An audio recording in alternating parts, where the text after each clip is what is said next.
Bismillahirrahmanirrahim. Assalamualaikum warahmatullahi wabarakatuh. Solih dan solihah, bagaimana kabarnya hari ini? Alhamdulillah, amazing, Allah Akbar. Baik, semoga semuanya dalam keadaan sehat walafiat. Untuk pertemuan kali ini, kita akan belajar tentang alat ukur besaran. Nah, kemarin kan kita udah belajar tentang besarannya. Besaran ada dua, ada besaran pokok dan besaran turunan. Besaran pokok ada 7, ada panjang, massa, suhu, waktu, kuat arus, intensitas cahaya, dan jumlah zat. Nah, ketujuh besaran pokok itu dia memiliki alat ukur. Alat ukur itu apa sih? Alat yang digunakan untuk mengukur suatu benda, sehingga nanti si benda itu tuh kan pasti punya besaran, ya. Besaran yang diukurnya itu apa? Nah, setelah itu dia nanti dapat satuannya. Oke, sebelum itu nih, ini ada satu buah kalimat yang diutarakan oleh Sayyidina Ali bin Abi Thalib. Ilmu itu ibarat binatang buruan. Jika tidak diikat, dia akan lepas. Maka ikatlah ilmu dengan tulisan. Nah, makanya Ustazah itu tidak tidak pernah tidak pernah bosan mengingatkan kalian untuk menulis. Jadi rangkuman itu adalah tulisan kalian, ya. Biasa di sekolah juga nulis kan, ya. Oke. Selanjutnya, alat ukur besaran pokok. Pertama itu adalah panjang. Panjang ini memiliki satuan meter. Nah, alat ukur yang digunakan untuk mengukur panjang ada mistar, ada meteran. Nah, untuk mistar ini kita sering menyebutnya itu dengan istilah penggaris, ya, atau garisan, biasanya kayak gitu. Nah, atau kalau misalkan mau mengukur badan, ya, itu pakai pita ukur. Nah, ini contoh ketika mengukur lebar dari pintu, dia menggunakan meteran atau pita ukur juga bisa, ya. Selanjutnya alat ukur dari waktu. Waktu ini memiliki satuan second atau detik, ya. Jadi dia pakai satuan sistem internasional itu pakai detik. Cuman kita biasanya menggunakannya pakai jam, menit gitu ya. Cuman yang lebih akurat itu dia menggunakan detik. Nah, alat ukur yang digunakan untuk mengukur waktu adalah tentunya jam, ya, atau stopwatch. Nih, stopwatch ini biasanya kalau misalkan mau lomba-lomba lari itu kan dia pakai stopwatch. Di HP kita juga ada kan stopwatch. Lalu ada suhu. Suhu itu bukan guru-guru gitu ya. Suhu bukan itu, tapi suhu itu adalah temperature, ya, temperature atau suhu dari badan kita. Satuan yang digunakan untuk mengukur suhu adalah Kelvin. Nah, alat yang digunakannya itu bernama termometer, ya. Di sini ada beberapa jenis termometer. Yang sebelah kiri itu ada termogan, ya. Ini juga sama termogan. Lalu ada termometer analisis atau yang digital.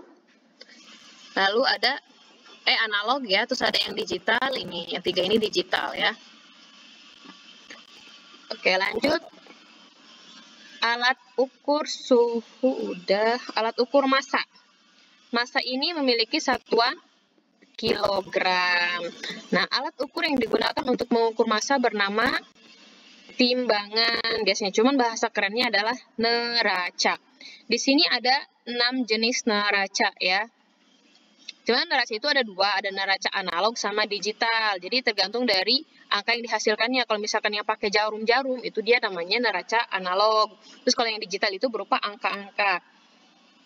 Kalau yang sering main ke Alfamart, ke Alfamidi ya, kalau Alfamart nggak ada. Itu kan suka ada yang jualan buah, ya. Ada buah di situ, terus ada telur. Nah, itu kan kita nimbangnya pakai timbangan digital, ya. Atau ini yang besar nih, itu dia biasanya pakai nimbang beras, ya. Terus ada nih yang kedua tuh, yang kecil. Yang ini biasanya digunakan untuk mengukur emas, ya. Kalau ini biasanya untuk mengukur yang di pasar-pasar kayak bawang, tomat, kayak gitu. Ini juga sama, nih telur. Nah, kalau yang ini bisa digunakan untuk mengukur massa ikan, kayak gitu. Massa daging ayam, daging sapi, dan seterusnya. Lalu ada alat ukur dari besaran kuat arus. Kuat arus ini memiliki satuan ampere. Nah, alat ukur yang disebut ampere meter. Atau bisa juga menggunakan multimeter. Multi itu kan artinya banyak ya. Jadi bisa mengukur ampere, kuat arus, atau bisa juga mengukur tegangan. Nah, di sini kalau yang lebih terkenal itu kalau untuk kuat arus dia menggunakan ampere meter. Kita jarang menggunakan ini ya. Ini biasanya nanti kalau praktikum di SMA, dia menggunakan listrik langsung. Lalu ada intensitas cahaya. Ini dia memiliki satuan kandela. Alat yang digunakan itu namanya luxmeter ya. Ini jarang kita gunakan ya. Kalau ini biasanya digunakan oleh para ilmuwan-ilmuwan, cuman kita di sini hanya mempelajarinya saja.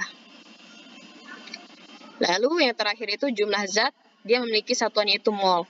Jumlah zat atau molaritas diukur secara tidak langsung dengan menggunakan massa zat dan massa molar zat tersebut, atau dengan menggunakan konsentrasi zat dalam larutan. Jadi dia tidak memiliki alat khusus ya untuk yang jumlah zat ini. Nah, ini di sini contohnya itu praktikum. Dia menggunakan molaritas. Nah, untuk praktikum ini biasanya dilakukan ketika SMA. Nah, untuk kalian, ini kita fokusnya itu hanya di 4 aja ya. Di panjang, massa, suhu, satu lagi apa? Panjang, massa, suhu, dan waktu ya. Nah, ini tadi alat ukur yang digunakan untuk mengukur besaran pokok. Selanjutnya yang besaran turunan. Untuk luas. Luas itu satuannya meter kuadrat atau meter persegi. Nah, untuk menghitung luas itu kita bisa menggunakan penggaris atau mistar atau meteran. Nah, cara menghitung luas itu ya dengan pertama mungkin mengukur panjangnya dulu atau lebarnya dulu gitu ya. Nanti habis itu baru dikalikan. Selanjutnya untuk volume. Nah, untuk volume ini dia satuannya ada 2 jenis. Ada yang meter kubik, itu untuk benda-benda yang kayak padat gitu ya, terus atau juga yang liter. Kalau liter kan biasanya yang berbentuk cair ya, kayak minyak, terus air juga bisa gitu kan. Terus beras juga pakainya liter ya. Nah, kalau untuk yang benda-benda padat yang teratur gitu ya bentuknya, kita bisa menghitung volumenya itu dengan menggunakan rumus panjang kali lebar kali tinggi. Jadi panjang, lebar, tinggi suatu benda kita ukur satu-satu. Itu menggunakan meteran atau penggaris atau mistar. Nah, kalau untuk yang benda tidak beraturan itu dia menggunakan ini nih, gelas ukur ya. Jadi misalkan kita mau menghitung volume dari si batu. Jadi batunya itu nih air nih, si air ini kan tadinya itu volumenya 30 cm kubik. Lalu setelah dimasukkan batu jadi 40 cm kubik. Berarti volume dari si batu ini adalah selisihnya berapa coba? Ya, 10 meter kubik. Nah, selanjutnya besaran yang selanjutnya itu ada kecepatan. Dia memiliki satuan meter per second. Alat yang digunakan untuk mengukur kecepatan itu namanya speedometer. Nah, ini yang biasa ada di mobil, ada di motor ya. Kalian sering lihat kali ya kalau yang ini. Ini yang mobil itu ini kayaknya cepet banget ya, dia ngebut kayaknya ini. Kalau yang motor sama ngebut juga ya. Jadi kalau misalkan ingin mengetahui kecepatan dari kendaraan yang kita gunakan, kita bisa melihat dari speedometernya. Baik, untuk alat ukur dari besaran-besaran itu kita hanya sampai kecepatan aja. Jadi kita hanya membahas yang kita pelajari di SMP aja. Untuk selebihnya nanti akan dibahas di SMA. Nah, untuk hari Kamis nanti kita akan praktikum di rumah masing-masing ya. Jadi kita praktikumnya praktikum sederhana aja. Kita akan mengukur benda-benda dengan menggunakan satuan baku dan satuan tidak baku.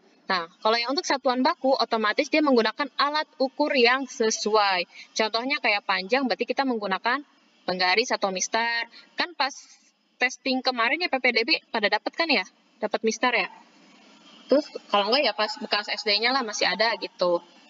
Nah, kalau untuk yang satuan tidak bakunya contohnya kayak ngukur panjang meja gitu ya. Nanti akan Ustazah kirimkan videonya. Nah, untuk saat ini kalian silahkan dicatat materi kali ini, ditulis di buku IPA-nya gitu ya. Ingat kan tadi ilmu itu ibarat binatang buruan. Jika tidak diikat, dia akan lepas. Maka ikatlah ilmu dengan tulisan. Kadang kan kita suka lupa ya, namanya manusia gitu ya. Tempat salah, lupa, dan khilaf gitu. Maka itu kita mengantisipasi itu dengan menulis ilmu ini. Jadi kalau misalkan nanti nih kalau Ustazah video call, itu kalian bisa jawab pertanyaan dari Ustazah, ya.